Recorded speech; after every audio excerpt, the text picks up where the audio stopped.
Me llamo Carolina. Gustavo y yo llevamos casados 27 años. Tenemos un hijo que vive en Canadá y una hija que se quedó en Santiago. Nuestra casa está cerca del mar, con una terraza pequeña donde el perro, Salvador, suele echarse en las tardes a mirar las gaviotas. Todo parece estar en su sitio, pero si lo ves con atención, hay algo que no encaja. Hace tiempo que las conversaciones entre nosotros se volvieron funcionales. ¿Quieres café? ¿Fuiste al supermercado? ¿Pagaste el gas? Dormimos en la misma cama pero no nos tocamos. Él ya no me pregunta cómo me fue el día, y yo dejé de contarle cosas que antes eran parte natural de nosotros. Tal vez no por falta de interés, sino porque uno aprende a evitar lo que ya no encuentra eco. Lo observo en las mañanas mientras revuelve su té. Siempre usa 2 cucharadas de azúcar, nunca menos. Esos detalles siguen ahí. ¿Cómo saber cuándo está mintiendo? Como cuando se queda frente al libro, pero sus ojos no leen. Yo también finjo leer a veces, más por costumbre que por placer. Cada viernes tomamos una copa de vino blanco en silencio. La botella siempre es la misma. Lo compro por rutina. Él toma un sorbo, hace un gesto leve con la cabeza y luego vuelve a mirar al horizonte. Nunca dice si le gustó o no. Yo tampoco pregunto. A veces pienso que este silencio cómodo es peor que una pelea, porque las peleas, por lo menos, implican energía. Aquí no hay ni siquiera eso. Hay cansancio, uno compartido. Nos conocemos tanto que ya no necesitamos hablarnos. Y eso, de algún modo, nos ha vuelto invisibles. En la terraza, Salvador se estira. La marea está baja y el viento trae olor a sal. Gustavo se queda quieto. A veces me gustaría preguntarle si aún se siente vivo conmigo, pero algo dentro de mí prefiere evitar la respuesta. Tal vez porque ya la sé. No hay gritos, no hay secretos, solo el ruido del ventilador por las noches y el sonido del mar entrando por la ventana abierta. Nos volvimos parientes, como 2 árboles que crecieron tan cerca que dejaron de necesitar sombra uno del otro, y mientras tanto, el vino se enfría sobre la mesa sin que a ninguno le importe demasiado. Todo cambió una tarde cualquiera, de esas en las que no esperas que algo se salga del lugar. Había salido a entrenar como de costumbre, llevaba mi botella de agua, una toalla vieja y el celular en la mochila, nada fuera de lo normal. Al regresar a casa, noté que me faltaba el teléfono. Pensé que lo había dejado en el auto o que, tal vez se me había caído en el vestuario, pero no. A los 15 minutos, sonó el timbre de casa. Era Lucía, la entrenadora, una mujer de unos 40, pelo oscuro recogido en una coleta desordenada, ojos atentos y sonrisa directa. Tenía mi celular en la mano. Lo había encontrado al lado del banco de abdominales. Dijo que vivía cerca y que no le costaba nada pasar por ahí. Hizo un chiste sobre mi contraseña. Dijo que había sonado varias veces mientras me lo traía y que casi se pone a responder los mensajes por mí. Gustavo abrió la puerta. No recuerdo si sonrió. Lo que sí recuerdo es que ella lo miró con una mezcla de curiosidad y humor, como si lo conociera de antes, aunque sabía que no era el caso. Me entregó el teléfono y se despidió con ese tono liviano de gente que no busca nada, solo ser amable. Se fue caminando hacia la reja, sin apuro, pero Gustavo no cerró la puerta enseguida. Se quedó ahí, parado. Yo estaba detrás de él, y noté cómo seguía su figura mientras ella cruzaba la calle. Fue un segundo apenas, pero yo lo vi. Esa forma de mirar, una atención quieta, como si intentara memorizar un detalle. No había deseo explícito, ni tampoco sorpresa. Era otra cosa, algo que no había visto en su rostro en al menos 10 años. Después volvió a entrar y dijo que iba a poner la pava para el té. Yo asentí, no dije nada. Me senté en la cocina,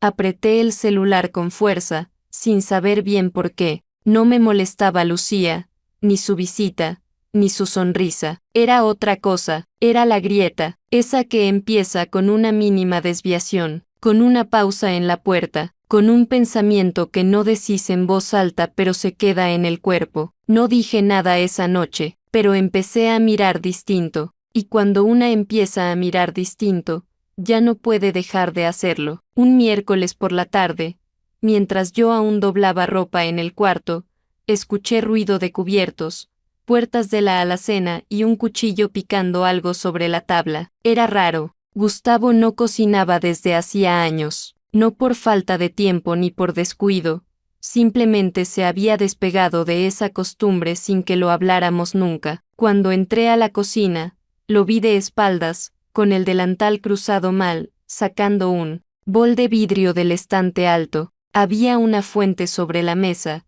con hojas verdes, huevo duro, cebolla morada, y algo más que no pude identificar desde lejos. Se giró recién cuando me detuve frente al lavamanos. No esperaba encontrarte con las manos en la cocina, dije, con una sonrisa que no era burla, pero sí cargaba sorpresa. Tenía ganas de hacer algo. No sé, me pintó, respondió mientras buscaba los cubiertos grandes, sin mirarme del todo. Me acerqué a la fuente y ahí lo vi con claridad. El olor me lo confirmó antes que el color, atún. Me quedé en silencio unos segundos, como si necesitara procesarlo. ¿Atún?, pregunté con suavidad, sin tono de reproche, pero tampoco con indiferencia. Sí, un poco. Había una lata ahí, abierta desde hace días. No quería que se echara a perder, dijo mientras servía en los platos. Sabes que no me gusta. Nunca te gustó que lo usaran ni en las pizzas. Dejó el cucharón en la fuente, respiró hondo, como si recién ahí recordara algo que siempre había sabido. Tenés razón, lo olvidé. Supongo que estuve pensando en otra cosa. ¿En qué o en quién? La pregunta quedó flotando. No era una acusación, ni siquiera una sospecha clara. Era una duda sincera, de esas que no esperan respuesta inmediata, pero tampoco permiten que se ignore su existencia. Gustavo se sentó, movió el vaso, tomó un sorbo de agua y se quedó mirando el plato. No dijo nada durante varios minutos, ni una excusa, ni un gesto que intentara aliviar la tensión. Comenzó a comer en silencio. Yo también, aunque apenas toqué la comida. El gusto metálico del atún me resultaba aún más molesto esa noche, no por el sabor en sí, sino por lo que simbolizaba. Mientras masticaba, lo miré. No había en él ningún signo evidente de culpa ni de provocación, solo una distancia, una que no se medía en metros, sino en lo que uno deja de ver en el otro, incluso cuando lo tiene enfrente. La cena terminó sin comentarios. Levantamos los platos, cada uno por su lado. Él puso el resto de la ensalada en un tupper, como si todavía esperara comerla en otro momento. Yo me fui al dormitorio con una sensación extraña, como si acabara de descubrir que algo tan simple como una receta podía revelar que ya no pensábamos el uno en el otro como antes, que tal vez, sin querer, ya estábamos ensayando cómo vivir separados. Unos días después de aquella cena con sabor a confusión, volví al gimnasio, no porque quisiera encontrar respuestas ni porque estuviera buscando distracción, sino porque necesitaba sentir que mi cuerpo todavía me pertenecía. Cuando llegué, Lucía estaba limpiando colchonetas con un trapo húmedo. Me saludó con la misma tranquilidad de siempre, sin sorpresa, como si supiera que iba a volver. Si querés, podemos hacer algo más enfocado. Solo vos y yo, me dijo, señalando el rincón más luminoso del salón. Acepté sin dudar, aunque en mi interior no tenía muy claro qué estaba buscando. Empezamos con movimientos suaves. Trabajamos la espalda, los hombros, la respiración. Lucía no hablaba mucho, solo indicaciones breves, precisas, sin invadir. Pero a medida que pasaban los días, nuestras sesiones se fueron volviendo más que físicas. Entre estiramiento y estiramiento, aparecían frases que tocaban otras fibras. Nada explícito, solo observaciones sobre cómo uno carga el cuerpo cuando está cansado de sostener cosas que ya no tienen sentido. Una tarde, mientras practicábamos equilibrio frente al espejo, me detuve. no por agotamiento físico, sino por algo que sentí al mirarme ahí, de pie, con la cara apenas sudada y los hombros firmes. ¿Hace cuánto no te miras sin juzgarte?, me preguntó Lucía, sin moverse de su lugar. No me acuerdo, respondí, bajando la vista, y luego, sin pensarlo demasiado, agregué: tal vez es la primera vez en años que no me odio al reflejarme. Lucía se cruzó de brazos, me observó unos segundos y luego dijo algo que me desacomodó sin herirme: tenés la cara de alguien que está cocinando algo adentro, no algo externo, algo propio. Tal vez me estoy preparando para no esperar más nada, dije casi en voz baja, más para mí que para ella. No hubo silencio incómodo después, solo una sensación de que, por primera vez en mucho tiempo, estaba diciendo algo verdadero sin necesidad de que el otro lo apruebe. Ese día volví a casa con el cuerpo más liviano, no porque me sintiera más joven ni porque algo hubiera cambiado afuera, sino porque había un espacio dentro mío que se había abierto, aunque fuera apenas. Al mirarme al espejo del baño, no busqué canas, ni arrugas, ni imperfecciones, solo me observé, sin pena, sin juicio. No se trataba de Lucía, ni de Gustavo, ni siquiera del espejo. Era la sensación de que algo en mí empezaba a moverse, no hacia nadie, hacia mí. Una mañana, mientras ordenaba la ropa limpia, encontré una de sus camisas colgada en el respaldo de la silla del dormitorio. No era fuerte, ni invasivo, más bien era un aroma suave, cálido, con una nota casi dulce, algo que recordaba a los aceites que se usan después de la ducha. Inmediatamente supe que no era mío tampoco, no usaba ese tipo de fragancias. Me quedé quieta unos segundos, con la camisa en las manos, intentando no dejar que mi mente avanzara hacia conclusiones innecesarias. Pero era inevitable. Ese perfume no estaba ahí por error. Alguien había estado cerca de él, lo suficiente como para dejar rastro. No hice una escena, ni fui a buscarlo al instante para exigir explicaciones. Tampoco tiré la camisa ni la separé del resto, solo la doblé con cuidado, la coloqué en su estante habitual y cerré el placard con una lentitud extraña. No tenía pruebas de nada, pero tampoco necesitaba confirmar lo que ya empezaba a intuir. Y lo que más dolía no era la sospecha de que hubiera otra persona, sino el reconocimiento de que, si la había, probablemente no fuera por odio, ni por despecho, ni siquiera por un impulso irrefrenable. Era algo mucho más simple y más triste. Era el resultado de una distancia que habíamos dejado crecer, una desconexión tan silenciosa y constante que, llegado el momento, parecía casi lógica. No había ira en mí, tampoco resignación. Era una tristeza serena, que se instalaba sin permiso y sin estruendo, porque entendía que no se trataba de traición en el sentido dramático de la palabra, sino de una fatiga compartida, de un vínculo que había dejado de sostenerse solo con recuerdos o rutinas. Esa noche, no mencioné la camisa, tampoco él. Notó algo distinto en mi comportamiento. Cenamos lo que quedaba del arroz del día anterior,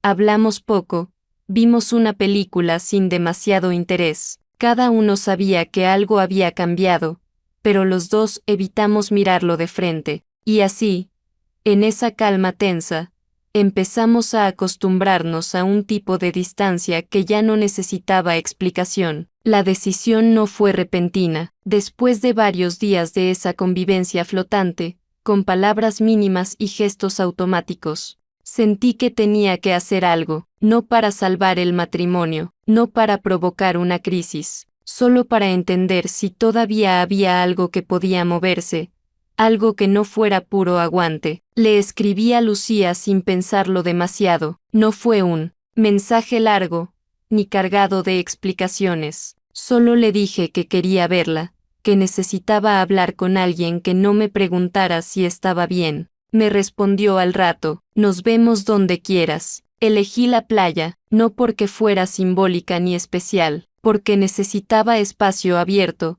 sin paredes ni relojes. Cuando llegué, el sol ya empezaba a caer detrás de las nubes. Caminé un rato descalza por la arena firme, sintiendo la brisa en la cara como una especie de limpieza silenciosa. Me senté cerca de las rocas, donde casi nunca hay gente. Lucía apareció desde el sendero de madera, con su mochila al hombro y una manta en la mano. Me saludó con la cabeza, sin palabras, y se sentó al lado con esa calma que parece que siempre la acompaña. Primero hablamos poco, comentarios sueltos sobre el mar, la temperatura, el silencio. Después de un rato, mientras el cielo se volvía gris con reflejos naranjas, sentí que podía decirlo, no con claridad total, pero con la honestidad suficiente. Estoy pensando en decirle que lo haga, dije sin mirarla, que si quiere buscar algo afuera, que lo haga, pero que lo haga sabiendo que yo lo sé. Lucía no respondió enseguida. Se acomodó el pelo detrás de la oreja y estiró las piernas en la arena. ¿Sería un permiso?, preguntó después, sin tono, sin juicio. Sería más bien un empujón, como si yo también necesitara verlo moverse. No quiero seguir así, esperando que algo cambie por sí solo. Me está empezando a doler la espera más que cualquier verdad posible. Lucía respiró profundo. No parecía sorprendida. Me miró por un momento que se sintió más largo de lo que fue. Si lo que querés es que despierte, dijo, eligiendo cada palabra con cuidado, no va a alcanzar con dejarlo hacer. Tendrás que mostrarle algo que no se puede comprar, ni fingir, ni empujar. ¿Y si lo que quiero es dejar de ser la que siempre espera?, le pregunté, sintiendo que la voz se me aflojaba un poco. Entonces hacelo, respondió, mirando el mar.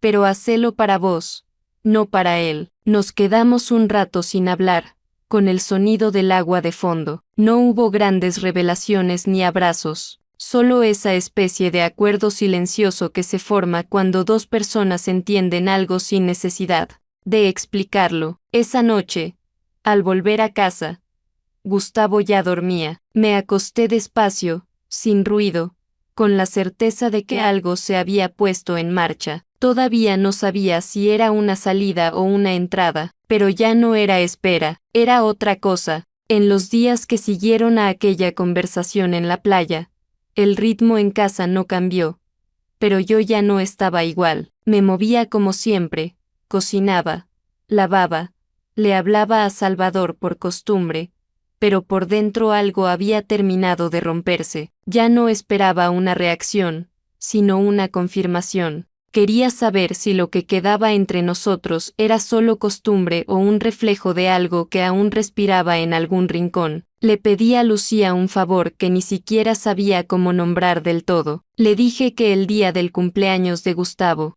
iba a preparar la casa como si celebráramos algo, que quería que ella estuviera ahí, no como invitada, ni como testigo, como posibilidad. No le pedí que hiciera nada, no le exigí presencia. Solo le dije que si pasaba algo, yo no iba a intervenir, que confiaba en ella, que necesitaba esto, aunque fuera incomprensible. Lucía se quedó callada cuando lo escuchó. Dudó, me lo dijo con la cara, no con palabras. Me preguntó, sin decirlo, si estaba segura de meterme en algo así, y aunque le costó, aceptó, no por él, no por curiosidad, por mí, porque lo que nos unía ya no era solo una rutina de clases, sino una forma de lealtad extraña, difícil de explicar, pero real. La noche del cumpleaños número 59 de Gustavo no hubo torta, ni invitados, ni brindis, pero yo preparé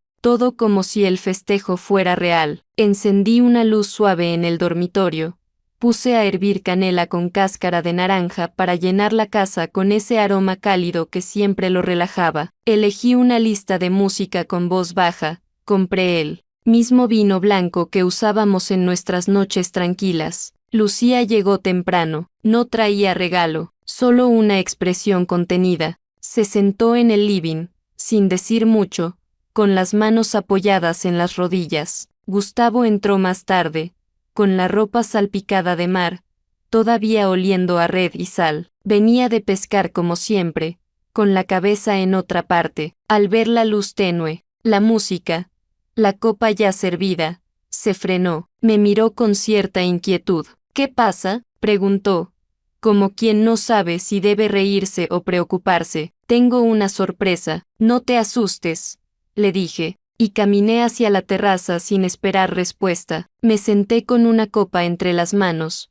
mirando hacia el mar. No escuché voces, no intenté imaginar, solo dejé que la noche hiciera lo que tuviera que hacer. Durante más de una hora, el interior de la casa fue un espacio cerrado al que no quise volver todavía, no por miedo, por decisión. Pasó poco más de una hora, yo seguía en la terraza, con el cuerpo quieto y la mente tensa, tratando de no anticipar nada, de no imaginar cómo sentía él al otro lado de la casa. No escuché voces, tampoco pasos apresurados, solo el leve murmullo de la música que seguía sonando desde el dormitorio y el golpeteo suave del viento entre las plantas. La puerta corrediza se abrió sin apuro. Gustavo salió y se sentó a mi lado en la reposera. No traía en el cuerpo ni urgencia ni confusión, pero su cara estaba distinta. No sé si era la expresión o la forma en que miraba el piso antes de hablar. No me miró enseguida. Se quedó un rato callado, con los codos apoyados en las rodillas, como si buscara las palabras en el suelo. Empezó, pero no terminó la frase. Volvió a intentarlo. No sé cómo ponerlo en palabras. Me sentí vivo, inquieto, pero también raro. No lo esperaba así. Yo no dije nada al principio. Quería escucharlo sin interrumpir. Quería ver si lo que decía salía desde él o si solo intentaba darme una versión digerible. No estoy seguro de querer que esto se repita, agregó, esta vez sí mirándome a los ojos. No porque no me haya gustado, sino porque no sé si podría vivir con esto como una nueva normalidad. Lo miré con atención, no buscaba rastros de culpa ni justificaciones. Solo quería saber si lo que sentía era sincero. Yo tampoco estoy segura de que deba repetirse, le dije, sin dureza. No lo hice para cambiar las reglas, lo hice para romper el aire espeso en el que estábamos metidos. ¿Y para que me vieras?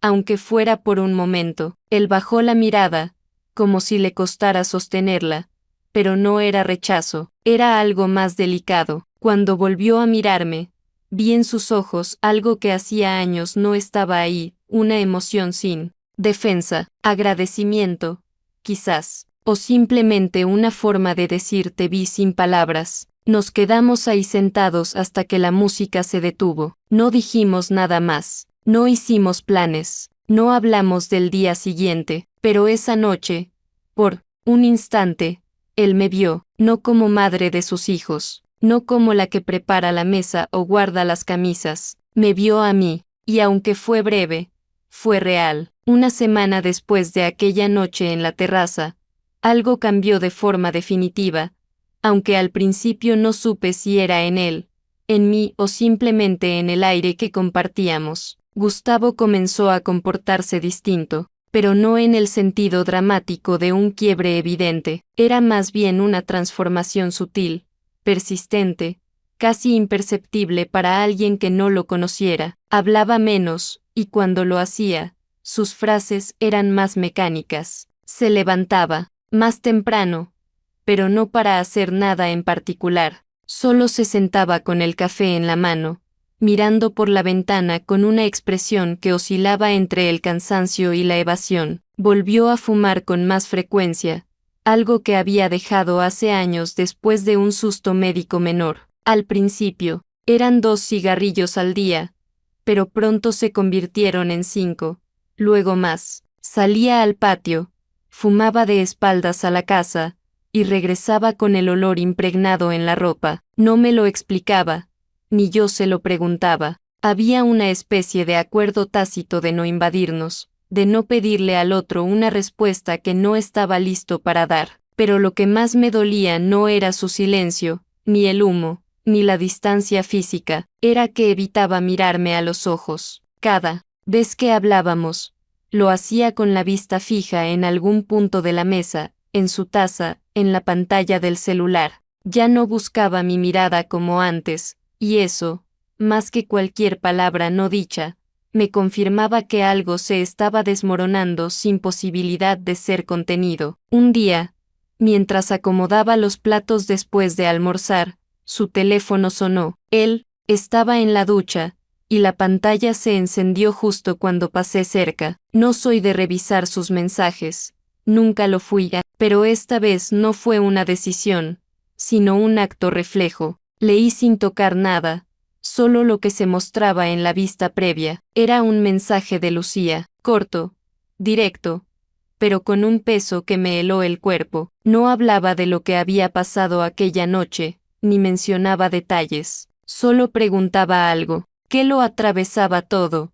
¿Por qué tenés tanto miedo de decirle la verdad? Me quedé inmóvil, con el estropajo aún en la mano y el agua corriendo en la pileta. No reaccioné de inmediato, no grité, no lo enfrenté, simplemente dejé el celular sobre la mesa y salí al jardín. Me senté en el banco de cemento que da al limonero, ese que él mismo había construido hace años, y me quedé ahí largo rato, con el zumbido de las abejas y el olor del pasto recién cortado llenando el aire. En ese momento comprendí que la grieta no solo estaba en nosotros, sino también en la forma en que habíamos manejado el dolor. Lo habíamos envuelto en silencio, lo habíamos cubierto con gestos que pretendían sanar sin tocar la herida real, pero ahora, esa herida ya no podía ignorarse, se había abierto por completo, y detrás de ella, solo quedaba la verdad que ninguno de los dos se atrevía a nombrar.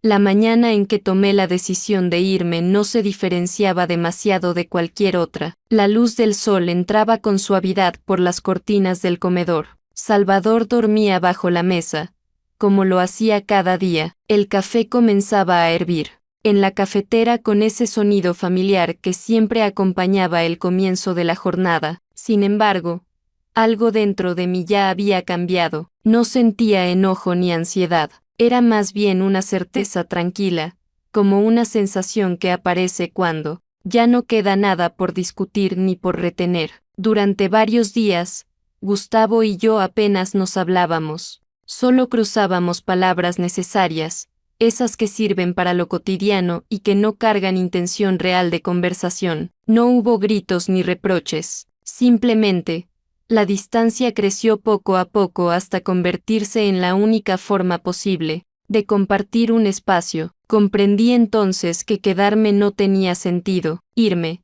aunque me doliera, era la única forma de seguir siendo fiel a quien soy. Preparé mi valija sin apuro. Elegí pocas cosas, únicamente lo indispensable, algunas mudas de ropa, un libro que había dejado sin terminar durante meses, mis documentos, algo de dinero en efectivo y el cargador del celular. No llevé más que eso. Dejé las llaves sobre la mesa del living, junto con una nota breve. En ella escribí que me iba a Viña del Mar por unos días y que necesitaba espacio, no para escapar, sino para recuperar el aire que me hacía falta. Cuando me fui, él no estaba. Había salido temprano, tal vez para evitarme o quizá porque ya presentía que algo estaba por pasar. El viaje fue silencioso. Observé el paisaje desde la ventanilla sin detenerme demasiado en los pensamientos. Mi cuerpo estaba tenso, pero contenido. Al llegar, alquilé un departamento modesto, con ventanas grandes y vista al mar. El viento de la costa entraba con fuerza y lo llenaba todo. Durante los primeros 2 días caminé por la orilla, sin rumbo definido, simplemente permitiéndome estar sola sin sentirme perdida. Una semana después regresé. La casa se sentía distinta. No era por el desorden ni por el aspecto de los objetos. Había algo más profundo, una ausencia clara que se percibía en el ambiente. Sus zapatos ya no estaban. Tampoco su taza habitual en la cocina ni su campera en el perchero. En el dormitorio, su lado de la cama permanecía vacío. La almohada no mostraba señales de haber sido usada. En su mesita de luz había una carta, doblada con cuidado. No era extensa ni parecía escrita con apuro. La letra era firme, como si hubiera pensado mucho cada frase. Decía que no encontraba la manera de agradecerme sin dejar de ser honesto con lo que sentía.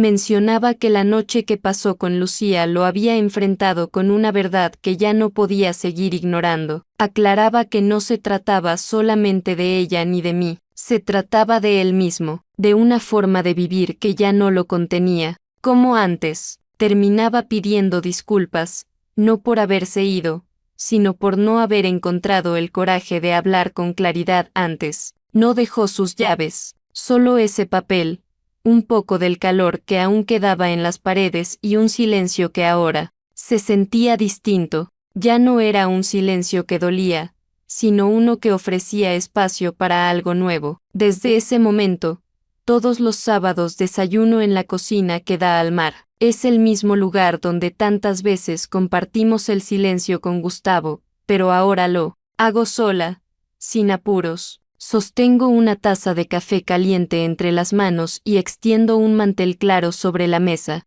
Hay mañanas en que coloco un disco viejo de Mercedes Sosa, ese que encontré en la biblioteca de mi hijo cuando se mudó a Canadá. Su voz, profunda y firme, llena el ambiente con una presencia serena que acompaña sin imponerse. A veces, por costumbre, cocino como si esperara a alguien más. Pongo 2 platos, 2 vasos, y luego, al notar lo que hice, sonrío. No es una risa triste, sino un gesto tierno. Entiendo que los hábitos del cuerpo tardan más en cambiar que los pensamientos. Aunque no siempre tengo hambre, me esfuerzo en preparar algo sabroso. Hacerlo me conecta con una parte de mí que sigue creyendo en los pequeños gestos cotidianos. Lucía me escribió una vez. No llamó ni buscó continuar la conversación. Fue solo un mensaje breve. Me pidió perdón sin dramatismo. Expresó que no tuvo intención de lastimar,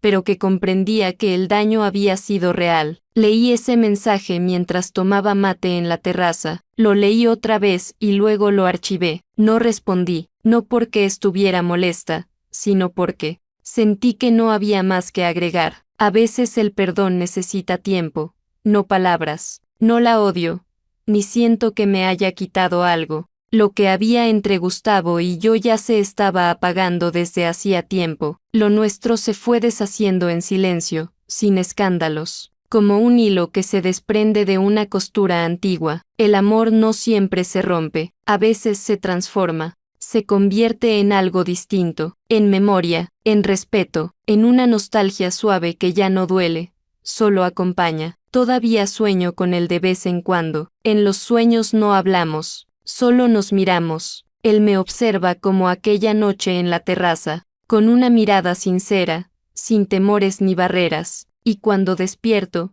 no siento vacío, siento que, finalmente, pudimos soltarnos de forma tranquila. Ahora, cuando el viento agita las cortinas con fuerza, ya no me sobresalto. Me gusta imaginar que ese aire nuevo trae consigo lo que está por venir, lo que aún no conozco. En esa espera sin ansiedad, me voy reencontrando conmigo misma, poco a poco. Es una vida distinta, no es mejor ni peor, simplemente es mía.